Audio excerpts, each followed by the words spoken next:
Wake up, buyer payer people. It's a beautiful day. Go grab yourself another cup of joe and say hello to Jim and Michelle Rhoads on the Buy Here Pay Here Morning Show.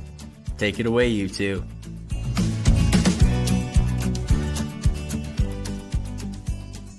Hello, friends. Hey. Welcome back to the Buy Here Pay Here Morning Show, or in some time zones today, it's the Buy Here Pay Here Afternoon Show. We have a little different time. Coffee's always called for just about every time of the day, I guess. So, it says grab yourself a cup of joe. I did learn, though, side note, here we go.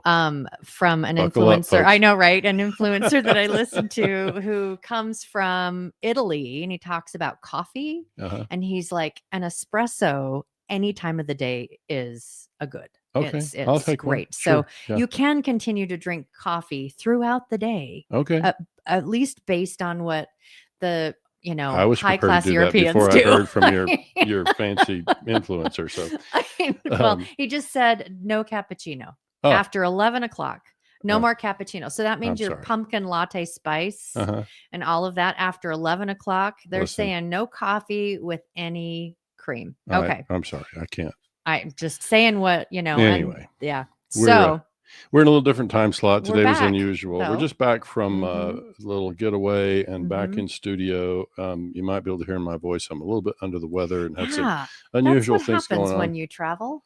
Yeah, and it's funny how the leaving the power cord behind for the laptop accidentally is like, it kind of messed up my schedule because you could go use a different device, and yes, everything's on the cloud, but it just kind of messed up my Thursday. Aren't we grateful for like overnight and same day delivery from Amazon? Yeah, got us back in the groove. But anyway, just a little bit discombobulated. That'll be our Friday word of the day.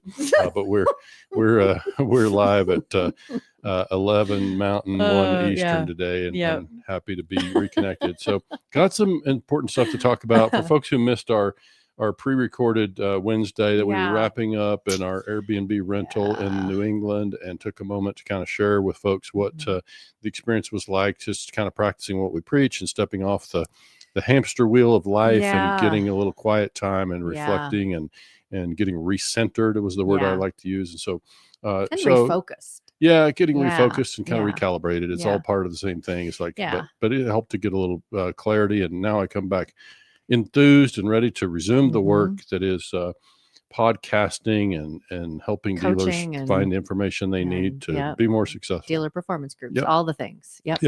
Not dealer performance groups, honey. They're peer groups. Is that dealer peer groups? Dealer peer groups. Oh yeah, dealer peer groups. Sorry, that's an old old thing that's gone. Anyway, so we're just here to talk about today the happenings with Tricolor. That was one of the things that's back in the news, and we talked about it probably, what was that, 6 or 8 weeks ago, and now there's more information. Yeah, because I think it was September.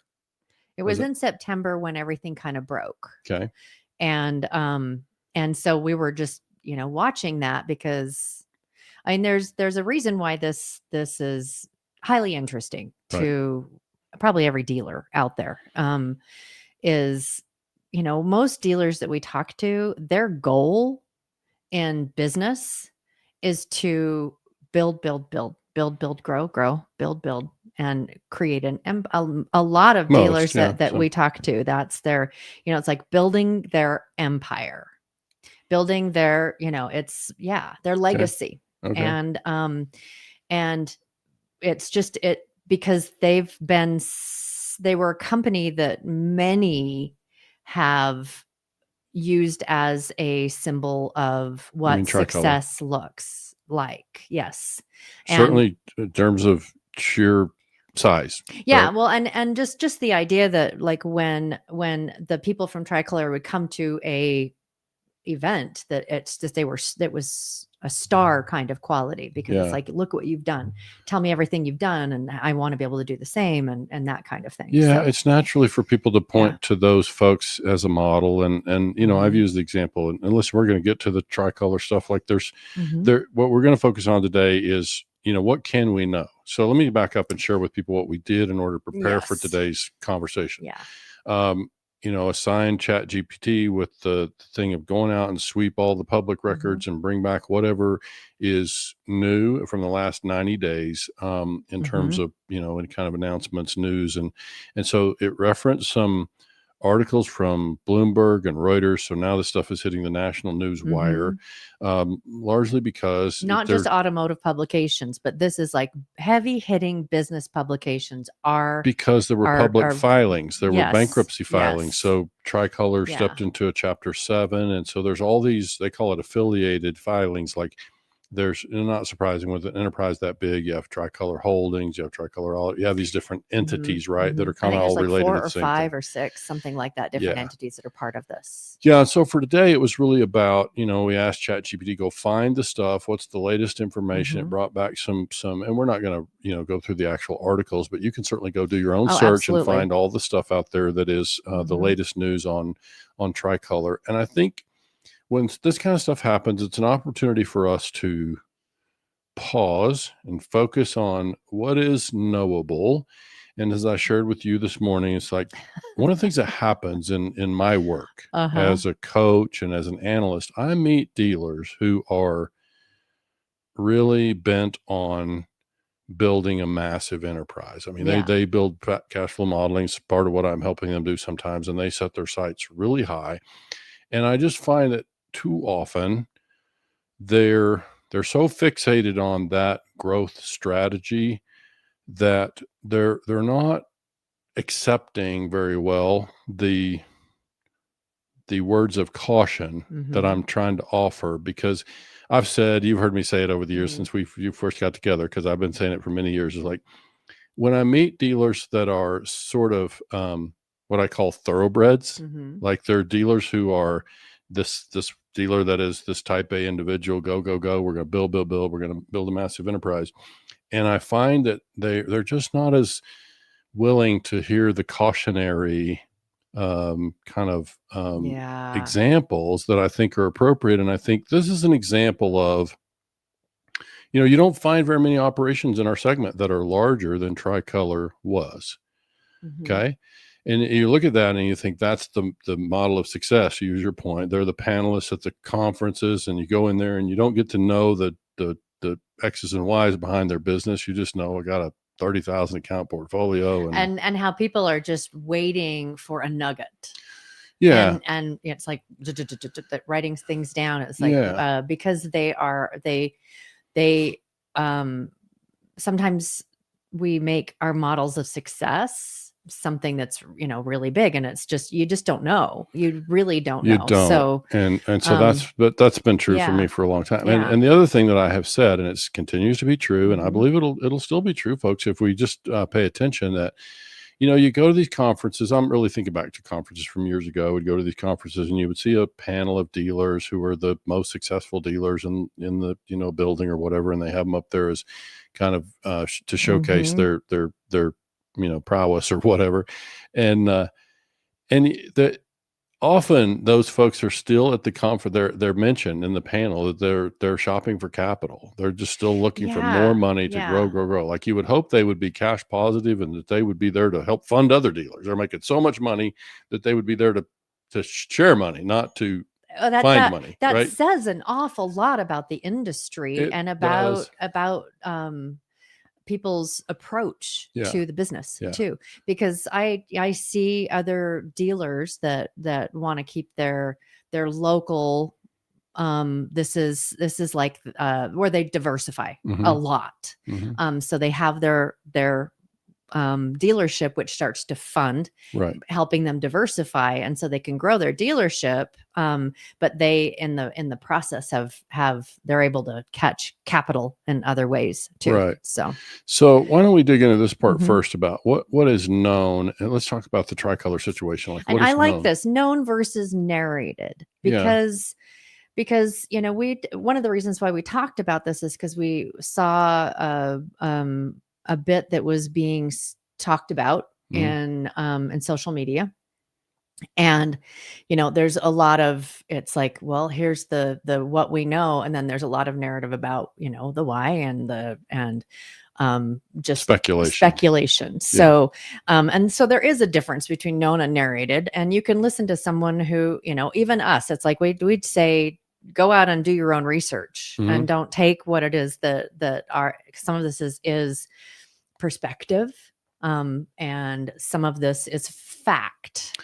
Yeah. And some of it can be wrapped in some emotion, right? And so that clouds the whole thing. And so I think this is why we would have taken the same approach in September, and now we're back to do the same. It's like, let's stick to what we know, and let's make sure that dealers who would hear this, and maybe lenders too, who would hear this and think about what can we know from this situation that is going to help us in our own business. So when I hear, the thing about, there's a lot of speculation. There's people talking about, what's going on there. And I think, I don't know that we can know, but I think it's important for us to focus on the typical kind of framework of what happens when you have this situation. In fact, I'm just going to pause, Michelle. I'm going to grab this because I think it makes sense to read that. I'm going to go ahead and read that monologue that we had prepared because it wrote something. So let me just pause and read that because I think it'll kind of frame the rest of our conversation. You can take that off the screen. But I think this gives kind of a relevant perspective when it says, there's a certain rhythm to the news cycle in our industry.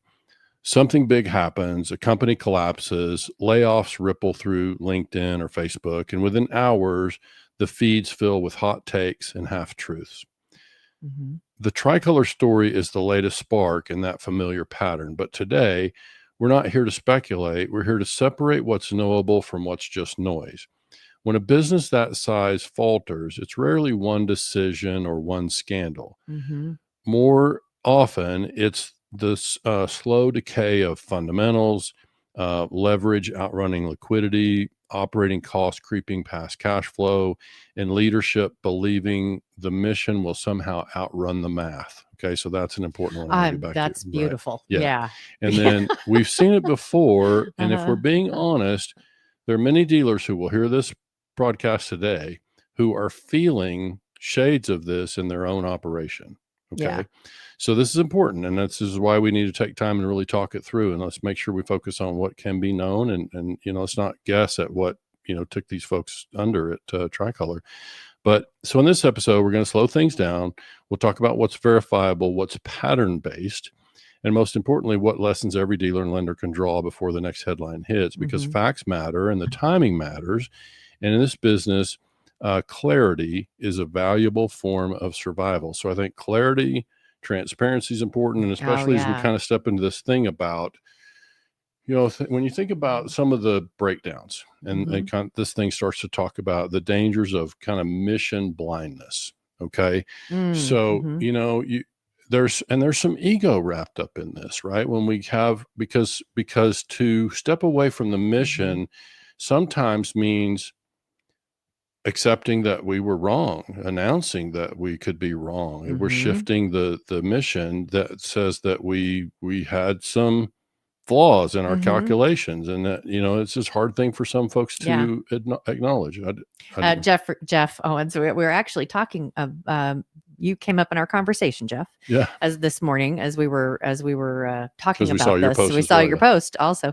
So the mission, Jeff, the mission will outrun the math. Haha, love that line because it really is. It's pretty powerful. Yeah, so, it is. So it's like, it's we get married to this. And so what we're really talking about here, just to get more specific, is when we think about, and this, we see this more where dealers are leveraged, right? They've got a bank in the picture, maybe it's private investors. And so that starts to place stress on the business. It takes money from, we're paying for capital in some form or fashion, private, public, whatever. It's like we're paying for the use of the money, and often there are administrative costs, what have you.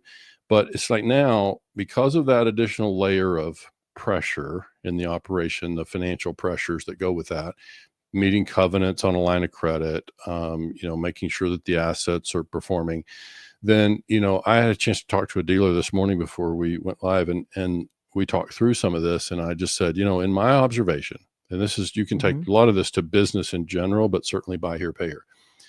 In our buy here, pay here segment, when I look at a thing like Tricolor, don't know any of the numbers, don't know what their cash flows were, don't know anything about their portfolio performance. But when I see something like that, my suspicion becomes, or my first thought is that you question whether the portfolio performance, and what I mean by that is you could look at the rate of cash flows, you could look at the charge-offs, and especially when there's leverage, and there was definitely leverage in this case, multiple banks and lots of securitization involved. So when the portfolio starts to falter, wheels start to wobble, charge-offs get a little high, then the question becomes,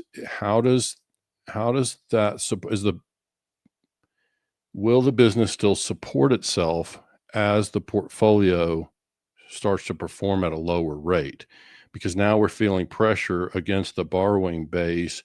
And as this dealer pointed out this morning in the conversation, is like, one of the things that doesn't get talked about enough, and we have no indication, no information about the Tricolor correlation here, This but is just in general, you can what we're say seeing in the industry. what can happen is people start to do goofy things they may change their policy or practices around valuation of repos, which is a dangerous situation to start putting a little higher value on a repo, because, Jeff always chimes in, and Jeff's a big proponent of collateral recovery rate. He's talked about it on social media, and it's important.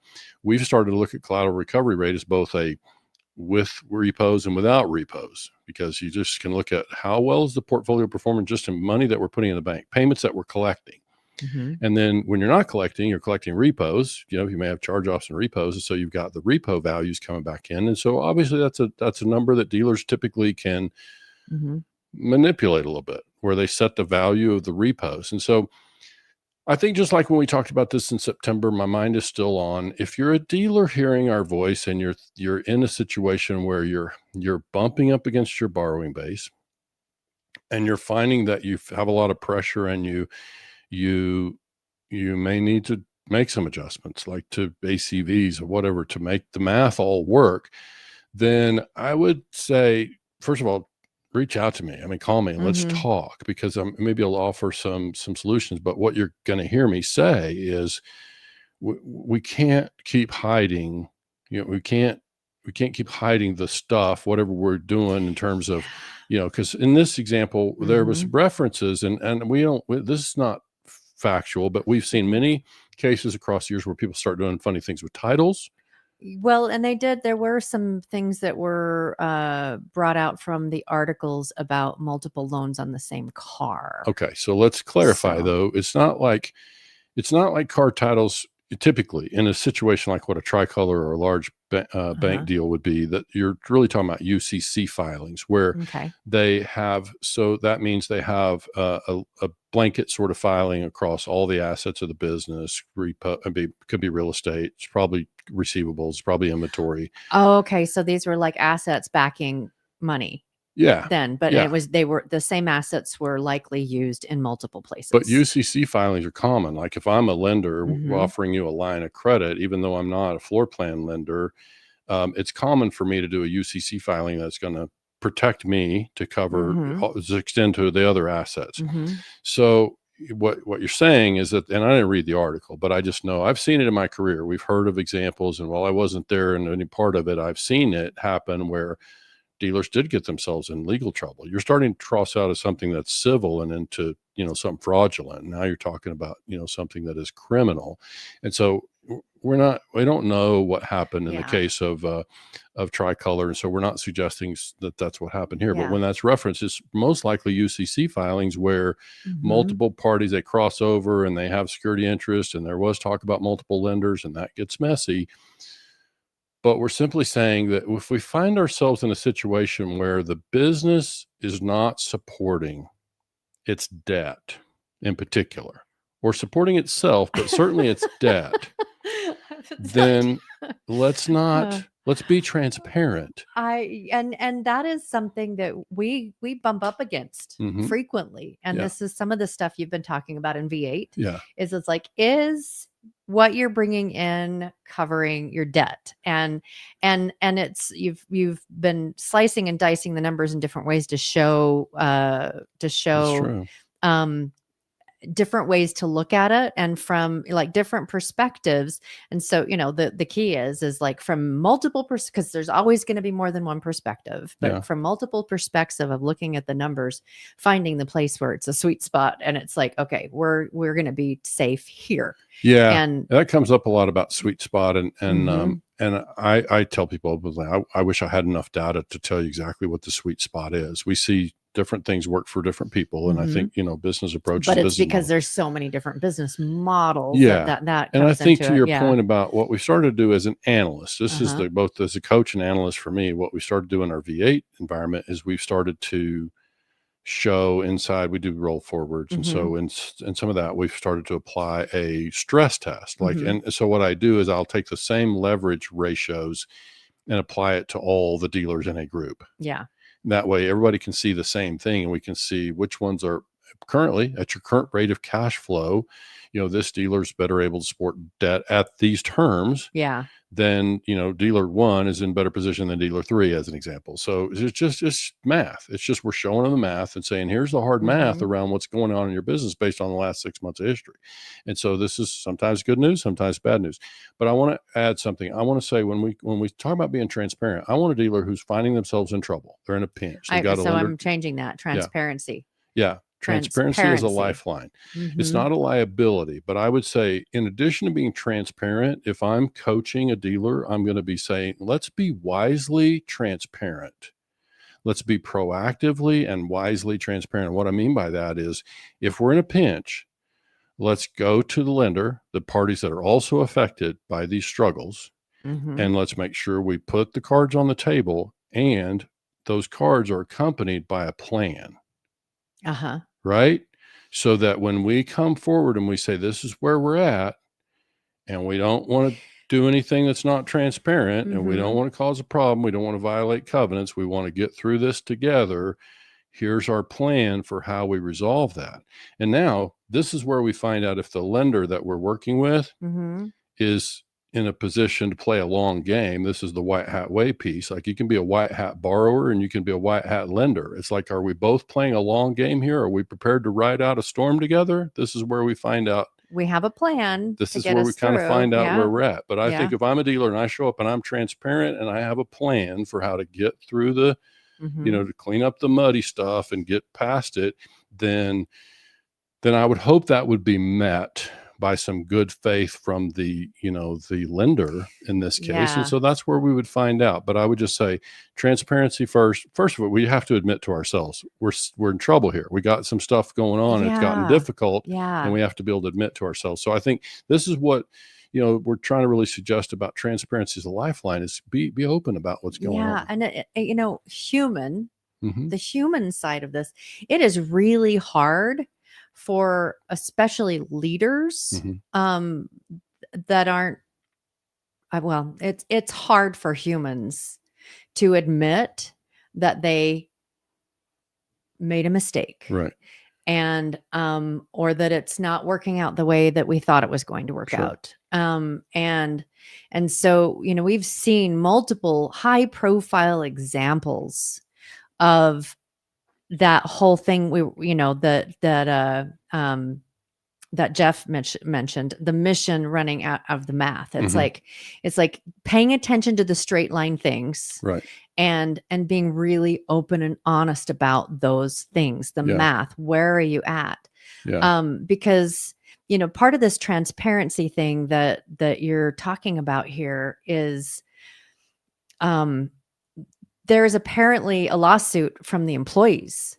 That's part of this whole thing. It's a class action. It's a class action lawsuit from the employees. Which means they're in line with all the other creditors here. And so it's I look in when you go into micro and so because the business, let's say the business is the macro and there's micro and you got relationships or whatever, and when you aren't transparent with all of those that are affected by the decisions you're making, the course that you have, where you're at with the math, all of that, is that you are putting the rest of the team in a place, the rest of the those that are involved or that are part of the thing in a place where they have no voice and no power, and just, I mean, really to feel they're very disadvantaged. Yeah. Because sometimes and I think like you go down to the micro of like a marriage, if there's not a transparency around, this is the mission, these are the things, and so being able to have that conversation, you might be able to get a really great idea or different perspectives or whatever, but we hold on to the things that we wrap shame around. Okay. And we hold them tight and we hold them close. And it's like, I'm a big boy, I can get out of this. Yeah. And I see this, I've not just in business, but I see this in a lot of different things. And the intention as well. The intention is there's not an intention to be deceiving. There's not an intention to take advantage of. But when you're not transparent, all of those that were not part of the decision or understanding what it is that's happening feel deceived. Yeah. And they feel like they have no power. Okay. That the power was completely taken away from them. Now, one of the things that as we were looking at this is this around the transparency. When you let even in your employees know early, the phrase that it uses, because once silence sets in, partners start assuming the worst. Partners, yeah. And that's employees too, because your employees are your partners. Yeah. So when silence sets in, everyone's going to assume the worst, because that is part of human nature. Because we live in a world today where it's just like screw or be screwed. Yeah. And that's not a white hat way. It's a tricky one. It's a tricky one. It's a tricky one, because I know that, if I'm a dealer and I've got a management team, the fear is you're going to divulge to the management team maybe some stuff that you've been holding to yourself for a time, and you're going to start to lose some of those people. They're going to say, this is sinking ship, I'm out of here, and you're on your own. That's the risk if you don't present it well, and if you don't have enough relationship equities we talk about with these folks. Absolutely. So I think, you'd like to think that if I'm going to take a plan to a lender in this, whether it's a partner or a lender or whoever it's going to be, that I would have the buy-in from the team on whatever this plan is that we're putting together. I would like to hope that would be put together. But I think the main thing I'm really suggesting is when I say being transparent, I'm saying let's not, hide some stuff in the shadows. If we find ourselves feeling that pressure. And I will also add that it's been my observation, just working around human beings for a long time, is they may not come into a situation like this. And again, not talking about the Tricolor. We don't know those people and know what happened over there. But in a business, sometimes what can happen is people start feeling the pressures around this business is tanking. It's getting, I'm getting in trouble, if I'm, and so people tend to protect their loved ones. They're going to protect themselves and their family. And so they may tend to start to take some actions that they wouldn't under normal circumstances. But when it comes down to the bank versus their family and their loved ones, it's not surprising to me that humans are going to err on the side of protecting their loved ones. And I'm simply saying, what if it's possible to do both? Right. And we can create a plan that can, be transparent about it and go solve this. Because I think the idea of putting blinders on and say, I'm gonna power through. And we talk about, sometimes people say, all I got to do is work more. I just got to, instead of working 50 hours, I got to work 60 hours a week and this will get solved. And I would simply say that's generally not the answer.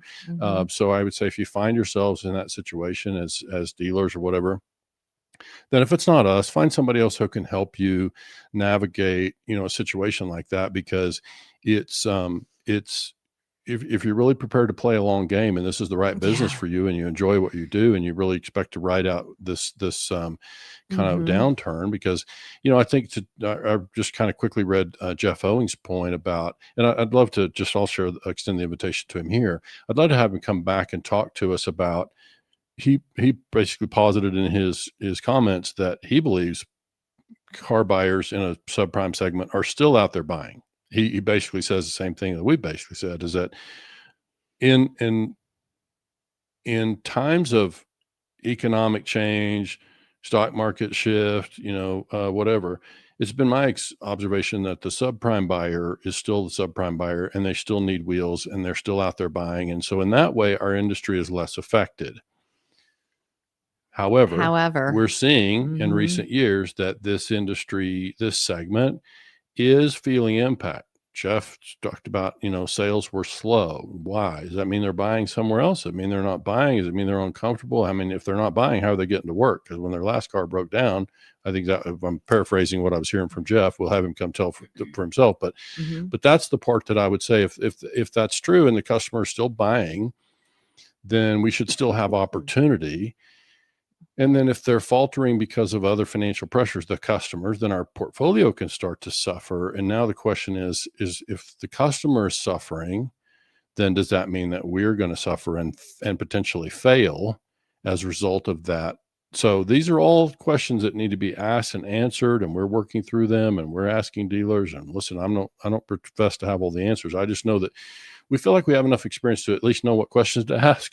Yeah. And where to go to find the answers and where to find the information and try to bring this to dealers and help them make better decisions. I would say on this kind of thing about this is where what the coachable can learn here. One of the first things we have to be is just coachable. And I'm not talking about for me. And part of being coachable too is that transparency factor, because if you're looking for help, you have to be just radically transparent with all of the things, and be with yourself and with your team and with your coach or your advisor. Because I mean, it's kind of, I think about like you watch in television and there's like a law show or whatever. And, and the lawyer is like, is there anything you're not telling me? And then the person is like, no, I'm telling you everything. And then something comes out in court and it's like, why didn't you tell me that? Well, because of shame. Yeah. And it's like, if that you can't help what you don't know. Yeah. And on the coachability side of this, I would say, first of all, it goes back to the ego thing. We have to be prepared to have to take off the blinders and the commitment to a business model that may be flawed. I've said that, Michelle, about my own business. When I look back at my own dealership experience, I think when we told that story on the podcast 2 years ago, I probably used that expression. Like when I looked back at my own business model as a dealer, I thought I can see flaws in that now that for whatever reason, I was blind to it at the time. But it's like, the same thing here is we're asking people to be coachable in this situation.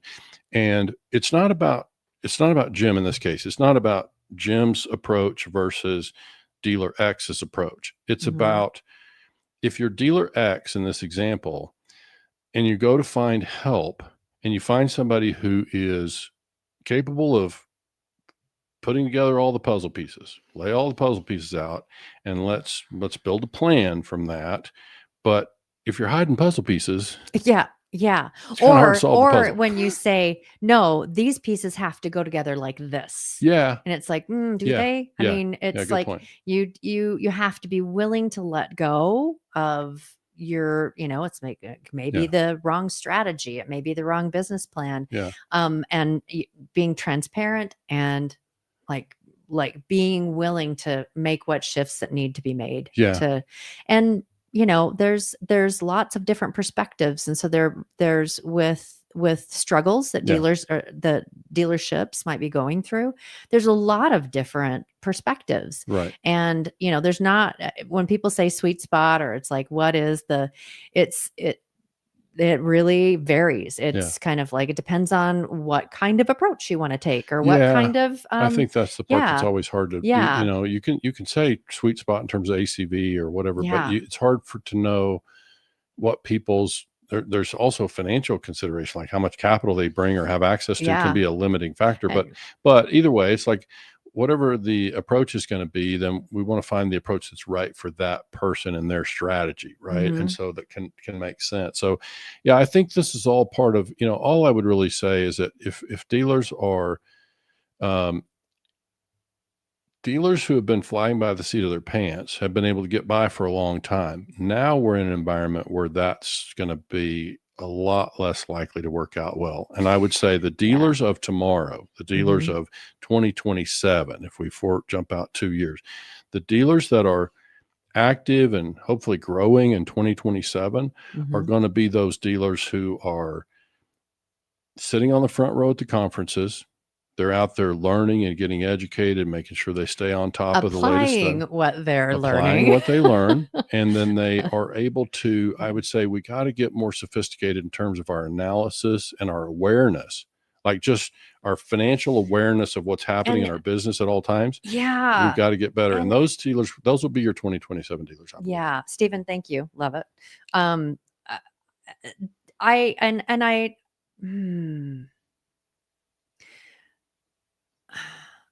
I would suggest that as an industry, especially with the kind of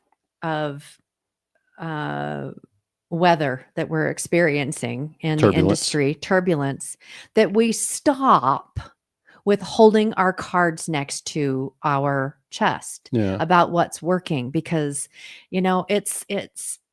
it's when it comes to what is data showing, that is not something that should be held behind anything. I mean, it's like, that's one of the things that I've really loved about what you've chosen to do with data that we're starting to see from V8. Right. It's like, we're collecting data and this is what we're seeing. Right. And and it's valid data. And it's valid data. And I really, really want to see any of those that have things that are really working or that are collecting data or whatever. It's like, it is time for radical transparency. How can we help this industry? So how can we, because I can promise you there are people that have information that could help. Yeah. And totally. they won't, they are choosing not to just freely share. Well, and we have that. I mean, we certainly have that, and at least in a V8 ecosystem. And I get it. I hear what you're saying. I also know that dealers worked very hard to build their business, and they're reluctant to share with people that are in their own competitive market. It's just, they're nervous about that. And so I think they're resistant to that for some of what you're talking about. I've seen that for a long time. But I think in a V8 environment, we've created a situation where people can speak freely. They can certainly help one another in that environment. And that's part of what we try to do, is stimulate conversation and draw out the folks who have answers, right? And so this is part of what I think can be, helpful. But I think the first thing is just making sure that we don't have all the stuff in our V8 thing. We don't track debt. We don't look. We have conversation around it. We have some information about it, but it's not in our actual summary report that we review each month. So, we never expected to be everything to everybody when we put together this kind of summary, but it's meant to give high level indications of certainly portfolio performance. And now we're looking at cash flows, and it helps dealers get a better perspective of what's happening with other dealers, so they can get a feel for what's achievable and which one of my wheels is wobbling, in my business, so I can begin to take some corrective action.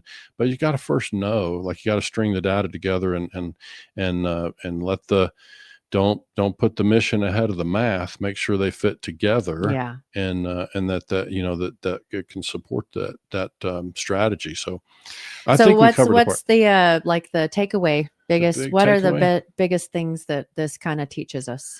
I would say, as far as what we can know, let's not speculate, because that doesn't help anybody. That doesn't, when we're just guessing, that doesn't help anybody when we're guessing what happened there. So I would say instead, for my takeaway for today, would be, let's recognize that mostly when a buy here, pay here operation struggles and falters in a way that this one has, Tricolor's filed Chapter 7. So now, generally, what we can conclude from just in general of businesses, not Tricolor, is that either the wheels started to wobble on the portfolio. Charge-offs got high, and the debt, it wouldn't support the debt. Okay.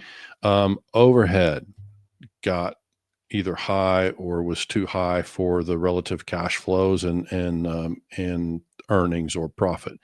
In this business, listen, it's different. Like, today's profit is tomorrow's cash flow. And so it's typically like a 3-year tail on today's contracts. And so it's got a layer of complexities that some businesses don't have.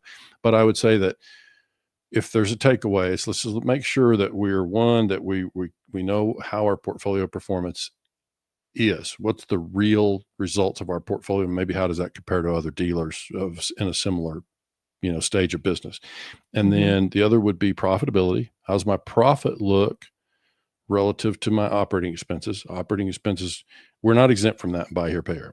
If I could point to one thing that causes dealers to and go to YouTube and look up the conversation that Brent Carmichael and I had 4 years ago around why dealerships fail. Oh, And that we was, talked a lot about yeah. that thing That about was a tote the overhead. note, wasn't Yeah, it? and so it's overhead thing. So is often, where people get in trouble. So we got to be able to know those things and be able to adjust. Mhm. And then, this thing about the mission is we got to be able to put aside ego and put aside the mission and study the math and just get to a place where we can, make corrections. And to me, that's being transparent. I would say the thing that you're talking about being transparent with the team, I think you got to be careful about how you do that with the team. Certainly if I'm a dealer and I'm aware, I expect to involve my team. I just have to be thoughtful and make sure that I have enough equity with the team to address that You properly. can't have equity with a team if you have Or withholding. or you've been withholding all along. Yeah, that's true. Yeah. It's just that there's always going to be, and I would say this for myself, I would say that I feel like there's always going to be things that a dealer principal would not share with the team. Now that's my approach. Now I know there's others who are totally transparent with their team in all areas. Mhm. And I would say there are going to be elements that I think a team does not have to know. There are going to be elements a dealer can reserve. But if we're talking about actual strategic things, that we have to act as a team to solve this problem, to execute a plan to correct whatever problems we're having. Now we got to involve the team. We got to come in there with a good plan, and that's on us as leaders, right? That's me as a founder owner. I got to come in and I got to lead the team, and I got to get some buy-in from them to show them this is the way forward. And I can share with them that if we don't, we're all in trouble. Well, and it just, to me, the idea of not being transparent, and because I known and narrated. Yeah. Just, it could not have been a surprise to the C-level people in the company. Not this company this big. No, it could not have been a surprise at all. Right. It was a surprise to everyone that was the blue collar that was working in the business. It was an absolute surprise. But even the C-level folks, Michelle, are probably not there when the documents are signed with the bank. Okay. True. But there should be an awareness when you're going through your financials and so, and like, where are we at with some of these different things? It's when you say, do we let everybody know so that we can work together and run the risk of losing people, or do we drive this stagecoach off the cliff as fast as we can and then pick up whatever's left over? Yeah, I mean, that's absolutely true. And for whatever reason, I'm thinking in this context about so last night aside, but that there's a football coach inside of me that comes out once in a while. And for those who had a minute to watch last night, there was a heck of a football game between two 40-year-old quarterbacks. You got Aaron Rodgers he's now with the Pittsburgh Steelers.